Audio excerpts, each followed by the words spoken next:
خو بدبختی سره وایم الله اکبر الله اکبر. اوس دا د ذوالحجې 10 ورځې شروع دي کنه، پدې کې مونږ ته مستحب حکم دا دی، مونږ ته امام الانبیاء وی پدې کې وختان مکټ کوي، پدې کې نوکان مکټ کوي. دا یو مستحب عمل له هر یو مسلمان دې ته تیار دی مستحب عمل ته.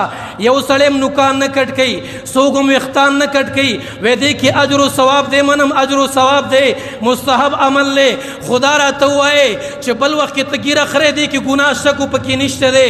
نن د ابراهیم علیه السلام د سنتو په وجه باندې ګیره ته ګوتې وې نه وړې، نن د ابراهیم علیه السلام د سنتو په وجه باندې نوکان کټ نه کړ. مسلمان تا سره خپل پیغمبر ثبت کړی دی، تا ته هغه کومه بددعا کړې ده چې تا ته خپل پیغمبر وی ګیره مخ رایا، تا ته خپل پیغمبر وی ګیره کې ډیزاین مکوا، تا ته خپل پیغمبر وی ګیره پورې خنداګانې مکوا، دغه پسې ملنډې مکوا.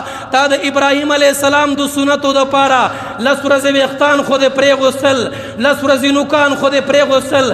خدا آقا نامدار د عزت غم د سره نشته دی، دغه د وقار غم د سره نشته دی، دغه د سنت غم د سره نشته دی. د خپل پیغمبر پسې په خپل باندې خان دی، د خپل پیغمبر پسې په خپل باندې ملنډې کې دغه سنت تیر واغستل. د اختر په ورځ دی بهر گزار کړ، د مخ نه دی گزار کړ.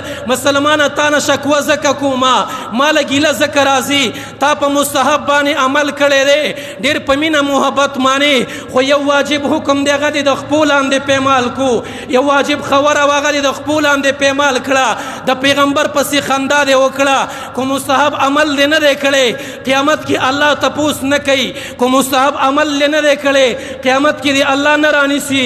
کو په دې شکل باندې امام الانبیاء ته ورشي چې ستا په مخ باندې ګیره نه وه، ستا په مخ کې په ګیره کې ډیزاین دی، بیا دې ګوره امام الانبیاء شفاعت نه کوي، ګوره بیا د امام الانبیاء مخې ته نه پرېږدي، ګوره بیا درنه امام الانبیاء مخ اړوي، ګوره بیا در سره الله خبرې نه کوي، ګوره بیا به په هغه سخته ورځ باندې کله یو طرف ته روانې کله بل طرف ته به روانې. د سنت ابراهیم پابندي خو کوئ. زه درته سوال کوم د خپل پیغمبر د سنتو پابند شئ، د آقا نامدار خبره ومنئ، د هغې په سنتو پسې لاړ شئ.